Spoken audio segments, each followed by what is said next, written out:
Takže nazdar všetci, vítam vás u ďalšieho môjho photoshopového videa. Tak dneska si ukážeme trošku také väčšie srandy, je ako napríklad zmeniť farbu trika, teda z červeného na zelené, alebo napríklad farbu očí zo silnomodrých na tyrkysové. Tak ideme naspäť k tomu triku. Tak najprv vymažem tie vrstvy. No takže prvý krok, čo bude, tak si označíme červené bloky, alebo teda časti toho trika, ktoré chceme teda vyfarbiť na inú farbu. Samozrejme nemusíme to farbiť teda na tú zelenú, je to úplne jedno, akú farbu si tam nastavíte. Ako dá sa to vyberať aj cez výber a rozsah barev, ak brať tam tú červenú, ale podľa mňa toto je také viacej účinnejšie.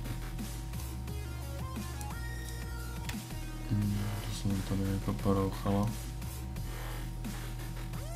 Tak, a ešte tohleto.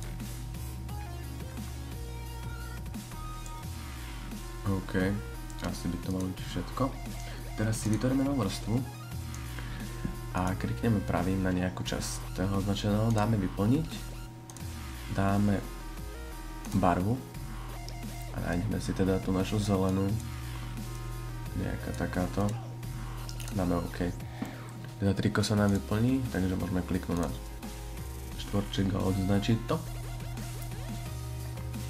Môžeme si dať potom kapadlo a do štetca ešte dokresliť niekde tie červené miesta, kde nám to teda dobre neoznačilo.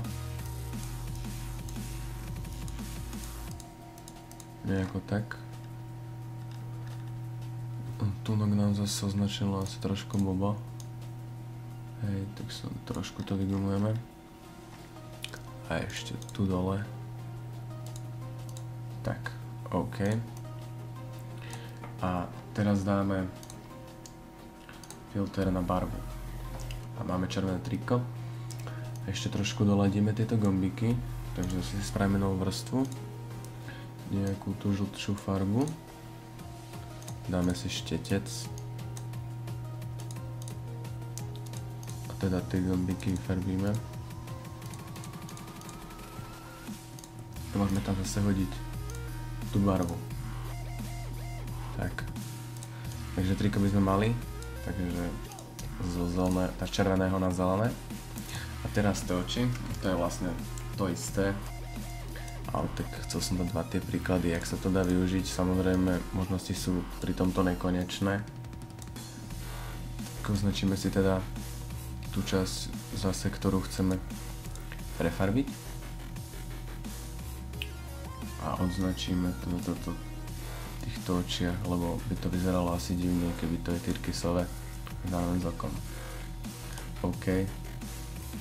Ešte tú novú vrstvu samozrejme. Vyplniť barvu a dáme tam tú tyrkysovú, nejakú takúto. OK. A zmeníme filter na barva.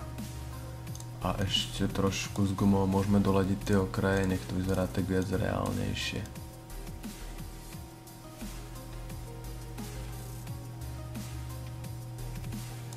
Tak. Ešte tu. A ešte druhé oko.